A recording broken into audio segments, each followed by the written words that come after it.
2016 সাল, এপ্রিলের শেষ দিক।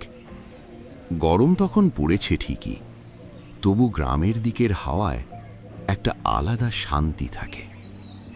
সেই সময় সুভাষদের জমিদার বাড়িতে আসে ওদেরই দূর সম্পর্কের আত্মীয় রুদ্র আর তার স্ত্রী মেঘলা। মেঘলার তখন 4 মাস চলছে। বিয়ের পর এই প্রথম ওরা একসাথে এত দূরে কোথাও ঘুরতে যাচ্ছে। তার ওপর গ্রামের বাড়ি, পুরনো জমিদার বাড়ি, স্বাভাবিকভাবেই দুজনের মধ্যেই আলাদা এক্সাইটমেন্ট কাজ করছিল। ট্রেন থেকে নামার পর থেকেই মেঘলার সব কিছু ভালো লাগতে শুরু করেছিল। স্টেশনটা ছোট্ট, প্ল্যাটফর্মে ভিড় নেই, দূরে একটা চায়ের দোকান থেকে ধোঁয়া উঠছে।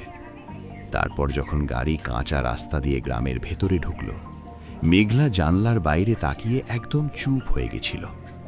দুপাশে ধানের জমি, গরমের বিকেলের হাওয়া মাঠের উপর দিয়ে বয়ে যাচ্ছে। দূরে তাল গাছ, কোথাও পুকুরের ধারে কয়েকটা বাচ্চা খেলছে। শহরে বড় হওয়া মানুষের একটা জিনিস গ্রামের দিকে এলেই হয়, হঠাৎ মনে হয় বুকের ভেতর জমে থাকা চাপটা একটু হালকা হয়ে গেছে। মেঘলারও সেটাই হচ্ছিল। সে আস্তে করে বলেছিল, জায়গাটা কেমন যেন শান্ত না? রুদ্র হেসে বলেছিল, 2 দিন থাকো, কলকাতায় ফিরতে ইচ্ছা করবে না। জমিদার বাড়িটা প্রথম দেখার পর মেঘলা সত্যি কয়েক সেকেন্ড চুপ হয়ে গেছিল। বিশাল ফটক, লম্বা বারান্দা, পুরনো দেওয়াল, আর ঠিক মাঝখানে বড় উঠোনটা। বাড়িটার মধ্যে কেমন একটা পুরনো দিনের গন্ধ ছিল। প্রথম কয়েকদিন খুব ভালোই কাটল ওদের। সকালে পুকুর পাড়ে হাঁটা, দুপুরে সবাই মিলে খাওয়া, রাতে ছাদে বসে গল্প। মেঘলার খুব ভালো লাগছিল। কিন্তু 4র্থ দিনের পর থেকে সে কিছু অদ্ভুত জিনিস খেয়াল করতে শুরু করল। প্রথম দিন রাতে হঠাৎ ঘুমের মধ্যে তার মনে হলো নিচে উঠোনে যেন কিছু একটা পড়ে গেল। সে ধর্মর করে উঠে বসেছিল। পাশে রুদ্র তখন ঘুমোচ্ছে। মেঘলা কয়েক সেকেন্ড চুপ করে শুনল। আবার কোনো শব্দ না পেয়ে ভেবেছিল হয়তো বেড়াল কিছু ফেলেছে। পরের দিন আবার রাতে হঠাৎ দরজাটা কেমন যেন ক্যাঁচ করে একটু খুলে গেছিল। যদিও হাওয়া ছিল, তাই সেদিনও ব্যাপারটা নিয়ে কিছু ভাবেনি সে। কিন্তু তার পরের দিন থেকে জিনিসগুলো একটু একটু করে বদলাতে শুরু করল। রাতে মাঝে মাঝেই মনে হতো উঠোনে কেউ হাঁটছে, আস্তে ধীরে। কখনো মনে হতো কারুর কথা বলার শব্দ, আবার নিচে তাকালে কিছুই নেই।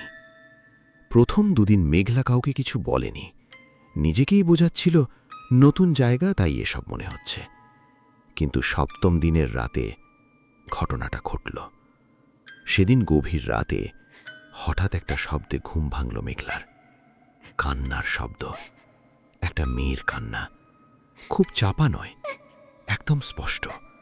মনে হচ্ছিল উঠোন থেকেই আসছে। মেঘলা ধীরে ধীরে উঠে বসেছিল। পাশে রুদ্র তখন গভীর ঘুমে। সে কয়েক সেকেন্ড চুপ করে শুনল। আবার সেই কান্না। এইবার তার শরীরের ভিতরটা ঠান্ডা হয়ে গেল। তবু অদ্ভুতভাবে কৌতূহল হচ্ছিল। সে ধীরে ধীরে দরজা খুলে বাইরে বেরোল। উপরে বারান্দা পেরিয়ে সিঁড়ির দিকে এগোল। পুরো বাড়িটা তখন নিস্তব্ধ, শুধু ওই কান্নার শব্দটা। মেঘলা ধীরে ধীরে নিচে নামতে লাগল। তারপর উঠোনে নামার ঠিক আগে দাওয়ার কাছে এসে সে থেমে গেল। আর তারপরই সে ওটাকে দেখল। উঠোনের ঠিক মাঝখানে একটা মেয়ে দাঁড়িয়ে, সাদা কাপড়, মাথা নিচু, আর সে কাঁদছে। না, শুধু কাঁদছে না, মেঘলার মনে হচ্ছিল তার সাথে যেন আরেকটা ছোট্ট বাচ্চার কান্নার শব্দ মিশে আছে। ঠিক তখনই মেয়েটা খুব ধীরে মুখ তুলল। মেঘলা জমে গেল। চোখ দুটো অস্বাভাবিক, অন্ধকারের মধ্যেও মনে হচ্ছিল আগুনের মতো জ্বলছে। আর সেই চোখ দুটো সরাসরি তাকিয়ে আছে তার দিকে। মেঘলার বুকের ভিতরটা যেন বন্ধ হয়ে আসছিল। সে চিৎকারও করতে পারেনি, শুধু পিছিয়ে এসে কোনো রকমে ঘরে ঢুকে দরজা বন্ধ করেছিল। পরদিন সকাল। মেঘলা তখনও স্বাভাবিক হতে পারেনি। হাত কাঁপছিল, চোখ লাল। খাওয়ার সময় হঠাৎ সে কেঁদে ফেলল। আমার খুব ভয় করছে। সবাই চুপ। রুদ্র অবাক হয়ে বলল, কি হয়েছে? কিছুদিন ধরেই আমি অদ্ভুত জিনিস দেখছি, শুনছি, কিন্তু কাউকে বলিনি। ঠাকুমা চুপ করে তাকিয়েছিলেন। মেঘলা জল খেল একটু, তারপর খুব কষ্ট করে বলল, কাল রাতে আমি একটা মেয়েকে দেখেছি উঠোনে। ঘরের ভিতরটা একদম নিস্তব্ধ হয়ে গেল। সে কাঁদছিল, আর তার চোখ। এই পর্যন্ত বলেই মেঘলা আবার কেঁদে ফেলল। ওটা মানুষ ছিল না। ঠিক তখনই বহু বছর ধরে চাপা পড়ে থাকা সেই গল্পটা আবার একবার বেরিয়ে আসতে শুরু করল। ঠাকুমা অনেকক্ষণ চুপ করে বসে রইলেন। তারপর খুব ধীরে গ্লাসটা নামিয়ে রেখে বললেন, শোন মেঘলা, তোকে আজ একটা কথা বলবো, যে কথাটা এই বাড়ির মানুষ বাইরের কাউকে কোনো দিন বলে না। ঘরের ভিতরটা তখন একদম নিস্তব্ধ, বাইরে শুধু হাওয়া বইছিল। ঠাকুমা ধীরে ধীরে বলতে শুরু করলেন, সালটা ছিল 1968। অঞ্জলির তখন উচ্চ মাধ্যমিক পরীক্ষা শেষ হয়েছে। প্রায় 1.5 মাস ধরে বই, খাতা, টেনশন এইসবের মধ্যে কাটানোর পর তার মাথা যেন আর কাজ করছিল না। পরীক্ষা শেষ হওয়ার প্রথম 2 দিন সে শুধু ঘুমিয়েছিল। তারপরই বাড়িতে শুরু হলো এক কথা, এখন একটু ঘুরে আয়, সারাক্ষণ ঘরের মধ্যে থাকলে মাথা খারাপ হয়ে যাবে। মামা অনেক দিন ধরেই ডাকছিলেন। শেষ পর্যন্ত ঠিক হলো অঞ্জলি 1 মাসের জন্য মামার বাড়ি যাবে। যেদিন যাওয়ার কথা সেদিন ভোরবেলা ঘুম ভাঙতেই তার প্রথমে মনে হয়েছিল আজ না গেলেই হতো। ঘুম পুরো কাটেনি, চোখ জ্বলছিল, তার উপর খুব ভোরে উঠতে হওয়ায় মাথাটাও কেমন ভার হয়েছিল। মা তখন রান্নাঘরে টিফিন গুছিয়ে দিচ্ছিলেন, লুচি, আলুর তরকারি, সাথে আচার। বারবার বলে যাচ্ছিলেন, ট্রেনের কিছু খাস না কিন্তু, মনে করে জল খাবি কিন্তু, মামার কাজ ছাড়া কোথাও যাবি না। অঞ্জলির তখন সব কিছুতেই বিরক্ত লাগছিল। হাওড়া স্টেশনে পৌঁছনোর পর সেই বিরক্তিটা যেন আরও বেড়ে গেল। চারিদিকে শুধু ভিড়, একজনের কাঁধে ধাক্কা লাগছে তো আরেকজন প্রায় পায়ের ওপর উঠে আসছে। প্ল্যাটফর্মের গরমে দাঁড়িয়ে থাকতে থাকতে ঘেমে একাকার অবস্থা। তার উপর টিনের ছাদের নিচে বাতাস যেন আটকে আছে। চা চা চা চা চা গরম চা, ঝালমুড়ি। হকারদের একটানা চিৎকারে মাথা ধরার জোগাড়। ট্রেনে উঠে জানলার ধারে বসে একটু স্বস্তি পেল অঞ্জলি। তবু আরাম লাগছিল না। কামরার ভেতর গুমোট গরম। একটা বাচ্চা একটানা কেঁদে চলেছে। সামনের সিটের লোকটা বারবার বিড়ি ধরাচ্ছে। ধোঁয়াটা এসে নাকে লাগছিল। ট্রেন ছাড়ার আগের সময়টা অঞ্জলির সবচেয়ে বিরক্তিকর লাগত। সবাই উঠে বসে আছে, তবু ট্রেনের ছাড়ার কোনো নামগন্ধ নেই। প্ল্যাটফর্মে তখনও লোকজন ছুটে বেড়াচ্ছে। কেউ জানলা দিয়ে জল দিচ্ছে, কেউ শেষ মুহূর্তে উঠে বসার চেষ্টা করছে, কেউ আবার নিচে বাড়িয়ে হাত নেড়ে বিদায় জানাচ্ছে। অঞ্জলির তখন শুধু মনে হচ্ছিল কবে যে ছাড়বে। তারপর হঠাৎ একটা ঝাঁকুনি। ধীরে ধীরে ট্রেনটা চলতে শুরু করল। প্রথমে প্ল্যাটফর্মটা পিছিয়ে গেল। চায়ের দোকান, লোকজন, কুলি, লাল জামা পরা একজন চাওয়ালা দৌড়ে কোথাও যাচ্ছে। সব যেন ধীরে ধীরে ছোট হয়ে যাচ্ছিল। অঞ্জলি জানলার ধারে মাথা ঠেকিয়ে বসেছিল। ঘুম পাচ্ছিল, কিন্তু ওই আওয়াজের মধ্যে চোখ বুজে থাকাও কঠিন। লোহার চাকায় লাইনের ঝাঁকুনি, মানুষের কথাবার্তা, হকারদের ডাক, সব মিলিয়ে মাথার ভেতর কেমন গুঞ্জন হচ্ছিল। ট্রেন একটু গতি পেতেই জানলা দিয়ে গরম হাওয়া ঢুকতে লাগল। চুলগুলো বারবার মুখে এসে পড়ছিল। শহরের বাড়িগুলো কমে এলো, তারপর কারখানা, তারপর ছোট ছোট স্টেশন, কোথাও কয়েকটা দোকান, কোথাও আবার একদম নির্জন প্ল্যাটফর্ম। দুপুরের দিকে শরীরটা আরও ক্লান্ত লাগতে শুরু করল। একটানা বসে থাকতে থাকতে কোমর ধরে গেছে, পা ঝিনঝিন করছিল, মাথাটাও ঝিন ধরেছিল। অঞ্জলির তখন সত্যিই মনে হচ্ছিল এত দূরে মানুষ বেড়াতে যায় কি করে। মাঝে মাঝে ট্রেন ছোট স্টেশনে থামছিল, 2 মিনিট দাঁড়িয়ে আবার চলতে শুরু করছিল। সেসব স্টেশনে কোনো তাড়া নেই। দুজন লোক বেঞ্চে বসে গল্প করছে, একটা কুকুর রোদে গা এলিয়ে শুয়ে আছে। চায়ের দোকান থেকে ধোঁয়া উঠছে। একজন বুড়ো মানুষ চুপচাপ বিড়ি টানছে। দূরে একটা ভাঙা সাইকেল, হেলান দিয়ে রাখা। সবকিছু কেমন ধীর, কেমন অলস। একসময় হঠাৎ বাইরের আকাশটা মেঘলা হয়ে এলো। তারপর আচমকা বৃষ্টি। জানলা দিয়ে ঠান্ডা জলের ছাঁট এসে মুখে লাগল। অনেকে তাড়াতাড়ি জানলা টেনে দিল, কিন্তু অঞ্জলি দিল না। সে চুপ করে বাইরে তাকিয়ে রইল। বৃষ্টিতে মাঠগুলোর রং বদলে গেল। সবুজটা আরও গাঢ় হয়ে উঠল। কাঁচা রাস্তা চকচক করছিল। দূরে কোথাও গরু নিয়ে একজন হাঁটছে। গাছের পাতাগুলো বৃষ্টিতে নুয়ে পড়েছে। পুকুরের জলে গোল গোল ঢেউ উঠছে। আর তখনই অঞ্জলির নাকে এলো ভেজা মাটির গন্ধ। সারাদিনের গরম, বিরক্তি, ক্লান্তির মধ্যে গন্ধটা কেমন যেন মাথার ভেতরটা ঠান্ডা করে দিল। প্রথমবার তার মনে হলো এই জায়গাগুলো এত খারাপও না। বিকেলের দিকে ট্রেন একটা ছোট্ট স্টেশনে এসে দাঁড়ালো। প্ল্যাটফর্ম প্রায় ফাঁকা। একটা চায়ের দোকান, দুটো কুকুর গোল হয়ে শুয়ে। একজন লোক কেটলি থেকে ধোঁয়া ওঠা চা ঢালছে। দূরে একটা ভাঙা সাইনবোর্ড। অঞ্জলি! মামা হাত নাড়ছিলেন। স্টেশন থেকে বেরিয়ে রিকশায় উঠতেই আবার কাঁচা রাস্তা। রিকশাটা কাঁপতে কাঁপতে এগোচ্ছিল। চাকার নিচে মাঝে মাঝে কাদা ছিটকে উঠছিল। দুপাশে ধানের জমি। হাওয়া লাগলে পুরো মাঠ একসাথে দুলে উঠছিল। দূরে কোথায় একটা পুকুরে কয়েকটা হাঁস ভাসছিল। কোথাও বাচ্চারা খালি গায়ে ফুটবল খেলছে। কোথাও উঠোনে মহিলারা ধান শুকোচ্ছে। অঞ্জলি চুপ করে চারপাশ দেখছিল। ক্লান্তি তখনও আছে, তবু কলকাতার সেই দমবন্ধ ভাবটা আর লাগছিল না। মামার বাড়িতে পৌঁছতে পৌঁছতে প্রায় সন্ধে। উঠোনে জল ছিটানো হয়েছে। ভেজা মাটির গন্ধ উঠছে। দূরে কোথাও শাঁখ বাজল। রান্নাঘর থেকে ধোঁয়া বেরোচ্ছে। প্রথম দিন খেয়ে দিয়ে অঞ্জলি প্রায় সঙ্গে সঙ্গেই ঘুমিয়ে পড়েছিল। পরের দিনও খুব একটা ভালো লাগছিল না। সবকিছু নতুন, কাউকে ঠিক নিজের মানুষ মনে হচ্ছিল না।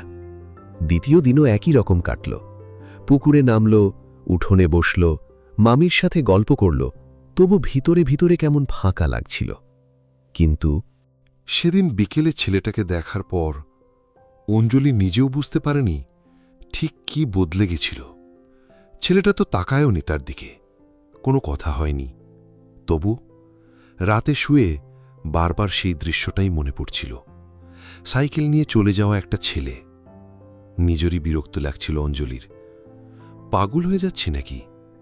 তবু পরের দিন বিকেল হতেই সে আবার উঠোনের ধারে গিয়ে বসেছিল। কেন বসেছিল সে নিজেও জানত না। হাতে বই ছিল ঠিকই, কিন্তু চোখ বারবার রাস্তার দিকেই চলে যাচ্ছিল। আর ঠিক তখনই দূর থেকে সাইকেলের বেলের শব্দ। অঞ্জলির বুকের ভেতরটা কেমন করে উঠল।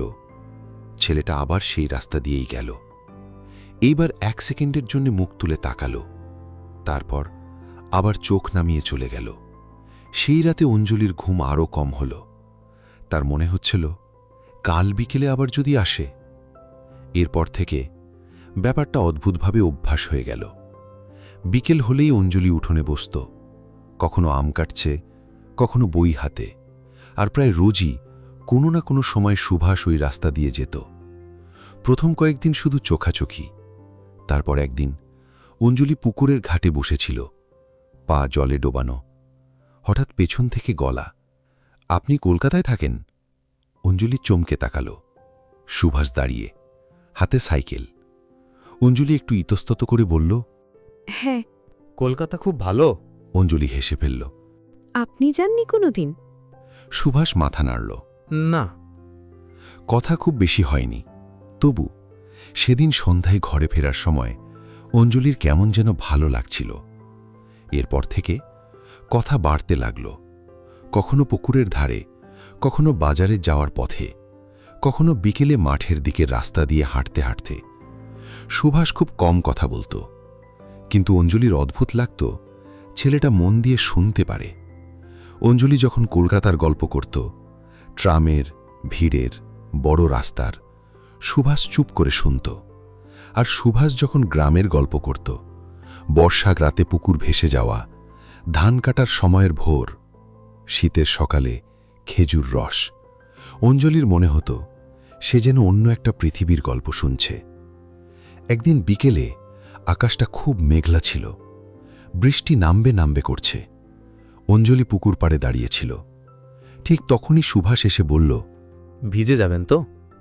অঞ্জলি হেসে বলল। আপনি? সুভাষ একটু চুপ করে থেকে বলল, আমি রোজ ভিজি। অঞ্জলি হেসে ফেলেছিল। তারপর হঠাৎ করেই বৃষ্টি নামল। দুজনেই দৌড়ে একটা বড় আম গাছের নিচে গিয়ে দাঁড়াল। বৃষ্টি এত জোরে নামছিল যে সামনে ঠিকমতো দেখা যাচ্ছিল না। অঞ্জলির চুল ভিজে গালে লেগেছিল। সে হাত দিয়ে সরাতে যাচ্ছিল। ঠিক তখনই সুভাষ বলল, ঠান্ডা লাগবে। ঠান্ডা তো আপনারও লাগবে। সুভাষ চোখ সরিয়ে নিয়েছিল ইতিমধ্যেই। সেই ছোট ছোট মুহূর্তগুলো অঞ্জলির ভিতরে কোথায় যেন জমতে শুরু করেছিল। এরপর থেকে অঞ্জলি অপেক্ষা করতে শুরু করল। সকালে ঘুম ভাঙলে মনে হতো আজ দেখা হবে তো। বিকেলে সুভাষ না এলে অকারণেই মন খারাপ হয়ে যেত। একদিন পুরো বিকেল কেটে গেল, সুভাষ এলো না। অঞ্জলি বারবার রাস্তার দিকে তাকাচ্ছিল। নিজেরই রাগ হচ্ছিল, আমি এত ভাবছি কেন। সন্ধ্যের একটু আগে হঠাৎ সাইকেলের বেল। অঞ্জলির বুকের ভেতরটা হঠাৎ হালকা হয়ে গেল। সুভাষ এসে খুব স্বাভাবিক গলায় বলল, আজ বাজারে গেছিলাম। অঞ্জলি মুখ ঘুরিয়ে বলল, আমি কি জিজ্ঞেস করেছি? সুভাষ একটু হেসেছিল। সেই প্রথম অঞ্জলি বুঝেছিল সে হয়তো সত্যি এই ছেলেটার জন্য অপেক্ষা করে। তারপর থেকে ওদের লুকিয়ে দেখা করা শুরু হলো। বাড়ির সবাই ঘুমিয়ে গেলে অঞ্জলি ছাদে গিয়ে দাঁড়াত। দূরে রাস্তার ওপাশে সুভাষ দাঁড়িয়ে থাকত। কোনো কথা না, শুধু একবার দেখা। তবু ওটাই যেন পুরো দিনের সবচেয়ে দরকারি মুহূর্ত ছিল। কখনো দুপুরবেলা সবাই ঘুমোলে ওরা পুকুরের ধারে বসে গল্প করত। কখনো হাটে যাওয়ার নাম করে একটু দূর পর্যন্ত হাঁটতে যেত। একদিন হাঁটতে হাঁটতে সুভাষ হঠাৎ বলেছিল, আপনি চলে গেলে জায়গাটা আবার আগের মতো হয়ে যাবে। আগের মতো? সুভাষ একটু চুপ করে থেকে বলেছিল, ফাঁকা। সেদিন অঞ্জলির বুকের ভেতরটা কেমন যেন করে উঠেছিল। কারণ সে নিজেও বুঝতে পারছিল এই গ্রামটা এখন আর শুধু একটা জায়গা না, এখানে এমন কেউ আছে যার জন্যে তার মন কেমন করে। 1 মাস কখন কেটে গেছিল অঞ্জলি আর সুভাষ কেউই বুঝতে পারেনি। যেদিন ফেরার দিন এলো সেদিন সকাল থেকেই অঞ্জলির মনটা কেমন ভার হয়েছিল। মামি বারবার বলছিলেন, আবার আসবে কিন্তু।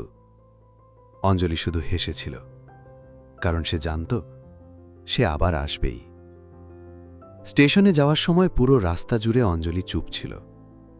রিকশার চাকার শব্দ, হাওয়া, দূরে গরুর ঘণ্টা, সবকিছু কেমন যেন অন্যরকম লাগছিল সেদিন। সুভাষও বেশি কথা বলছিল না। স্টেশনে পৌঁছে ট্রেন আসতে তখনও একটু দেরি। দুজনেই পাশাপাশি দাঁড়িয়েছিল। অঞ্জলি বারবার কিছু বলতে গিয়ে থেমে যাচ্ছিল। শেষে ট্রেন ঢোকার সময় সুভাষ খুব আস্তে বলেছিল, চিঠি লিখবেন? অঞ্জলি একটু তাকিয়েছিল, তারপর মাথা নেড়েছিল। ট্রেন ছাড়ার সময় অঞ্জলি জানলার ধারে দাঁড়িয়েছিল, সুভাষ প্ল্যাটফর্মে দাঁড়িয়ে। ট্রেনটা ধীরে ধীরে এগোতে শুরু করল। অঞ্জলি শেষ মুহূর্ত পর্যন্ত তাকিয়েছিল, যতক্ষণ না সুভাষকে পুরো ছোট্ট একটা বিন্দুর মতো দেখাচ্ছিল।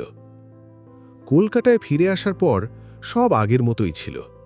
মা বকছেন, বাবা খবরের কাগজ পড়ছেন, পাড়ার লোকজন আসছে যাচ্ছে। তবু অঞ্জলির সবকিছু কেমন ফাঁকা লাগছিল। বিকেল হলেই তার পুকুর পাড়টার কথা মনে পড়ত। রাতে ছাদে উঠলে মনে পড়ত গ্রামের আকাশ। আর সবচেয়ে বেশি মনে পড়ত সুভাষকে। তারপর শুরু হলো চিঠি। প্রথম ছোট ছোট, ভালো আছেন, পৌঁছেছেন ঠিকঠাক, এখানে আজ বৃষ্টি হয়েছে। তারপর ধীরে ধীরে চিঠিগুলো বড় হতে লাগল। অঞ্জলি কলেজে ভর্তি হওয়ার ফর্ম তুলতে গিয়েও ভাবত, এখন যদি ওই গ্রামের রাস্তা দিয়ে হাঁটতে পারতাম। একদিন দুপুরে হঠাৎ সে মাকে বলল, আমি আবার মামার বাড়ি যাব। মা হেসে ফেলেছিলেন। দেখলি তো, বলেছিলাম না, একবার গেলে মামার বাড়ির প্রেমে পড়ে যাবি। হ্যাঁ গো মা, জায়গাটা সত্যি খুব সুন্দর। ওখানে গেলে মনটা খুব ফ্রি লাগে। কিন্তু তার মনটা ঠিক কিসের জন্য ভালো লাগে সেটা অঞ্জলি বলেনি। এইবার যখন সে ট্রেনে উঠল, তার আগের বারের মতো বিরক্ত লাগছিল না। একই ভিড়, একই হাকারের চেঁচামেচি, একই গরম। তবু সবকিছু অন্যরকম লাগছিল, কারণ এইবার সে কোনো নতুন জায়গায় যাচ্ছে না। সে যাচ্ছে এমন একজন মানুষের কাছে যার কথা সে গত 1 মাস ধরে প্রতিদিন ভেবেছে। ট্রেনের জানলার ধারে বসে থাকতে থাকতে অঞ্জলির বারবার মনে হচ্ছিল, আর কতক্ষণ, কখন পৌঁছাবে। বৃষ্টি ভেজা মাঠগুলো দেখতে দেখতে হঠাৎ তার নিজেরই হাসি পাচ্ছিল। 1 মাস আগেও এই ট্রেন যাত্রা তার কাছে বিরক্তিকর লাগছিল, আর এখন একই রাস্তা তার এত ভালো লাগছে কেন? স্টেশনে নামতেই সে প্রথমে চারপাশ দেখেছিল সুভাষ এসেছে কিনা, আর যখন একটু দূরে তাকে দাঁড়িয়ে থাকতে দেখল, অঞ্জলির বুকের ভিতরটা হঠাৎ কেমন হালকা হয়ে গেছিল। সুভাষ শুধু বলেছিল, এসেছেন? দেখতেই তো পাচ্ছেন। তারপর আবার দিনগুলো কেটে যেতে লাগল। পুকুর পাড়, বিকেলের রাস্তা, লুকিয়ে দেখা করা। এবার ওদের সম্পর্কটা আরও গভীর হয়ে উঠল। এখন আর শুধু ভালো লাগা ছিল না, এখন একজনকে ছাড়া আরেকজনের দিন কাটত না। একদিন সন্ধ্যায় ওরা পুকুরের ধারে বসেছিল, চারপাশ প্রায় অন্ধকার। সুভাষ অনেকক্ষণ চুপ করে থেকে বলেছিল, তোমার বাড়িতে কোনোদিন বলবে আমাদের কথা? অঞ্জলি সঙ্গে সঙ্গে মাথা নাড়ল। না। কেন? অঞ্জলি একটু চুপ করেছিল, তারপর বলেছিল, বাবা কোনোদিন মানবে না, আমাকে বাড়ি থেকেই বেরোতে দেবে না। কারণ সে জানত অঞ্জলি ঠিকই বলছে। তারপর থেকেই ওদের মধ্যে একটা ভয় কাজ করতে শুরু করল। যদি আলাদা করে দেয় সবাই, যদি আর কোনোদিন দেখা না হয়। শেষ পর্যন্ত এক রাতে এক চিঠির মাধ্যমেই সিদ্ধান্তটা নেওয়া হলো। ওরা পালিয়ে বিয়ে করবে, কারণ আর কোনো পথ ছিল না। সিদ্ধান্ত নেওয়ার 2 দিন পরই অঞ্জলি বাড়ি থেকে বেরিয়ে গেল। ছোট্ট মন্দিরে খুব চুপচাপ বিয়ে হয়েছিল ওদের। সিঁদুর পরার সময় অঞ্জলির হাত কাঁপছিল, কিন্তু ভয় থেকেও বেশি ছিল এক অদ্ভুত শান্তি, কারণ এতদিন পরে সে অবশেষে সুভাষের সাথে একসাথে থাকতে পারবে। অঞ্জলির বাড়িতে সেই খবর পৌঁছানোর পর বাড়িতে খুব অশান্তি হয়েছিল। তার বাবা এই বিয়ে কিছুতেই মেনে নেননি। মা কেঁদেছিলেন, তবু অঞ্জলি আর ফেরেনি। সুভাষ যখন তাকে নিজের বাড়িতে নিয়ে এলো, অঞ্জলি প্রথমবার কাছ থেকে জমিদার বাড়িটা দেখেছিল। বিশাল ফটক, লম্বা বারান্দা, মাঝখানে বড় উঠোন। বাড়িটার মধ্যে কেমন যেন পুরনো দিনের গন্ধ ছিল। তবু সুভাষের মা তাকে খুব আদর করে ঘরে তুলেছিলেন। এসো মা, এই বাড়িটাই এখন তোমার বাড়ি। সেই মুহূর্তে অঞ্জলির সত্যি মনে হয়েছিল হয়তো সব ঠিক হয়ে যাবে। প্রথম কয়েক মাস খুব ভালোই কেটেছিল। সকালে একসাথে ওঠা, দুপুরে গল্প, রাতে ছাদে বসে থাকা। তারপর একদিন অঞ্জলি জানতে পারল সে মা হতে চলেছে। খবরটা শুনে প্রথম এসে চুপ করেছিল, তারপর ধীরে ধীরে হেসে ফেলেছিল। সুভাষও খুব খুশি হয়েছিল সেদিন। কিন্তু ঠিক কখন থেকে সবকিছু একটু একটু করে বদলাতে শুরু করল সেটা কেউ বুঝতে পারেনি। শুধু আগের মতো আর সব সময় হাসি খুশি থাকত না ওরা। মাঝে মাঝেই ছোট ছোট বিষয় নিয়ে ঝগড়া হতো। কেন হতো সেটা হয়তো ওরাও ঠিক বুঝত না। প্রথম কয়েক মাস সত্যি খুব ভালো কেটেছিল অঞ্জলি আর সুভাষের। অঞ্জলির মনে হতো এত লড়াই, এত ভয়, সবকিছু শেষ পর্যন্ত সার্থক হয়েছে। সকালবেলা ঘুম ভাঙলে উঠোনে রোদ পড়ে থাকত। অঞ্জলি ভেজা চুল পিঠে ফেলে রান্নাঘরে যেত। সুভাষ কখনো চুপচাপ পিছন থেকে এসে দাঁড়াত। এত সকালে উঠেছ কেন? অঞ্জলি হেসে বলত, বাড়ির বউ কি দুপুরে উঠবে? এই সব ছোট ছোট মুহূর্তেই দিন কেটে যাচ্ছিল। তারপর একদিন অঞ্জলি জানতে পারল সে মা হতে চলেছে। সেদিন রাতে সে অনেকক্ষণ একা বসেছিল, হাতটা নিজের পেটের ওপর রেখে। তার ভিতরে তখন অদ্ভুত একটা অনুভূতি হচ্ছিল, ভয়ও আবার শান্তিও। যখন সুভাষকে বলল সুভাষ প্রথমে কয়েক সেকেন্ড চুপ করেছিল, তারপর ধীরে ধীরে হেসে ফেলেছিল। সেদিন রাতে, অনেক দিন পর, ওদের দুজনকে আবার আগের মতো লাগছিল। কিন্তু সেই সময় থেকেই যেন কোথাও একটা বদল আসতে শুরু করল। প্রথমে ছোট ছোট জিনিস নিয়ে কথা কাটাকাটি। এই কাজটা এখনো হয়নি কেন? সব কথা কি আমাকেই বলতে হবে? এই সব। অঞ্জলি প্রথমে খুব একটা গুরুত্ব দিত না, ভাবত সব সংসারেই হয়তো এমন হয়। কিন্তু ধীরে ধীরে ঝগড়াগুলো বাড়তে শুরু করল, কখনো দুপুরে, কখনো রাতে। মাঝে মাঝে এত খারাপভাবে কথা কাটাকাটি হতো যে অঞ্জলি একা গিয়ে পুকুর পাড়ে বসে থাকত, চুপচাপ। কারণ সে কাউকে কিছু বলতে পারত না। নিজের বাড়ির লোক তো এই বিয়ে মেনেই নেয়নি, তাদের কাছে ফিরবে কিভাবে? তার উপর সে তো ভালোবেসেই সব ছেড়ে এসেছিল। তাই সব কিছু মুখ বুজে সহ্য করত অঞ্জলি। কিন্তু কিছু কিছু রাত ছিল যেদিন সত্যিই আর সহ্য করতে পারত না। ঝগড়ার পর ঘরে একা বসে বসে কাঁদত। অনেক সময় সুভাষ ঘুমিয়ে পড়ার পরও অঞ্জলি চুপচাপ জানলার ধারে বসে থাকত। তার মাথায় তখন একটাই কথা ঘুরত, আমরা তো এত ভালোবাসতাম একে অপরকে, তাহলে এখন এমন কেন হচ্ছে? সে বুঝতে পারত না। কিছু কিছু মানুষ আছে যারা রাগের সময় নিজেকেই চিনতে পারে না। সুভাষও ধীরে ধীরে ঠিক তেমন হয়ে উঠছিল। একদিন ঝগড়ার সময় রাগের মাথায় সুভাষ অঞ্জলির হাত খুব জোরে চেপে ধরেছিল। অঞ্জলি ব্যথায় কেঁপে উঠেছিল। সুভাষ পরে ক্ষমাও চেয়েছিল, কিন্তু সেই প্রথমবার অঞ্জলির ভিতরে একটা ভয় ঢুকেছিল।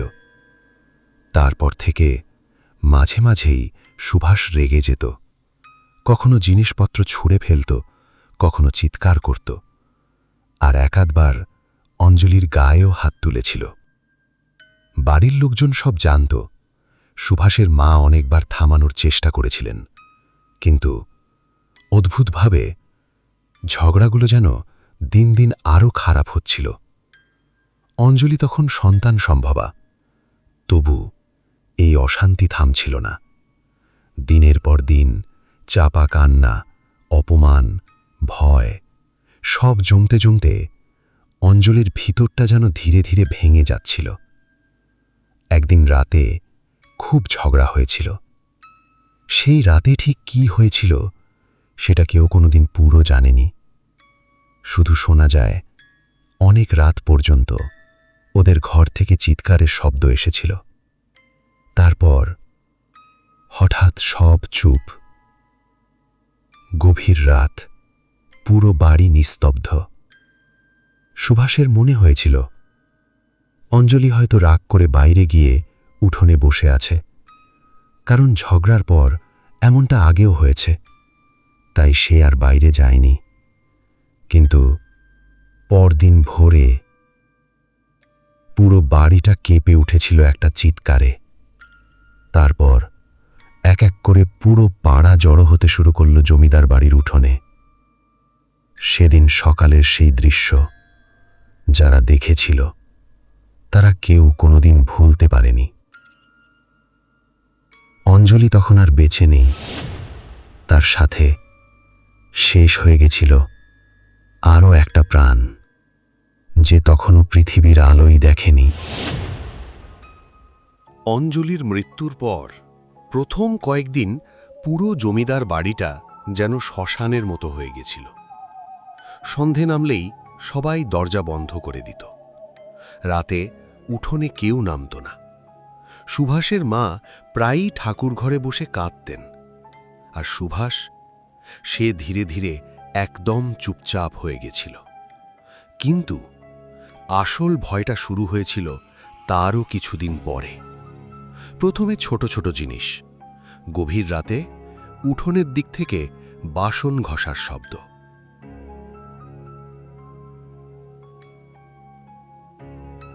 যেন কেউ ধীরে ধীরে একটা পিতলের থালা মাটির ওপর টেনে নিয়ে যাচ্ছে। প্রথম প্রথম সবাই ভেবেছিল হয়তো বেড়াল। তারপর রাত 2:30-3টের দিকে মাঝে মাঝে শোনা যেত কারোর খুব চাপা কান্না। কখনো মনে হতো একটা মেয়ে ফুঁপিয়ে কাঁদছে, কখনো মনে হতো কেউ খুব রেগে রেগে জোরে জোরে নিঃশ্বাস নিচ্ছে। অদ্ভুত ব্যাপার হলো, বাড়ির সবাই কিন্তু এসব শুনত না। কেউ শুনত, কেউ কিছুই শুনত না। তারপর ধীরে ধীরে বাড়ির বয়স্করা একটা জিনিস খেয়াল করল। যখনই কোনো সন্তান সম্ভবা মেয়ে ওই বাড়িতে থাকত, তখনই ঘটনাগুলো বাড়ত। কারোর মনে হতো রাতে উঠোনে কেউ হাঁটছে, কারোর মনে হতো জানলার ওপাশে কেউ দাঁড়িয়ে তাকিয়ে আছে, আবার কেউ কেউ মাঝরাতে স্পষ্ট শুনেছে নিজের নাম ধরে ডাক, খুব আস্তে, যেন উঠোনের মাঝখান থেকে কেউ ডাকছে, এই শুনছ? আর সেই গলাটা অদ্ভুতভাবে কখনো খুব কাছের মনে হতো, আবার কখনো অনেক দূরের। তন্ত্রমতে অতৃপ্ত আত্মা সবসময় সেই মানুষদের দিকেই আকৃষ্ট হয় যাদের মধ্যে সে নিজের অপূর্ণ জীবনকে খুঁজে পায়। অঞ্জলি মা হতে পারেনি, তার সন্তান পৃথিবীর আলো দেখেনি, আর হয়তো সেই কারণেই সন্তান সম্ভবা মেয়েদের উপস্থিতি ওই আত্মাটাকে অস্থির করে তুলত।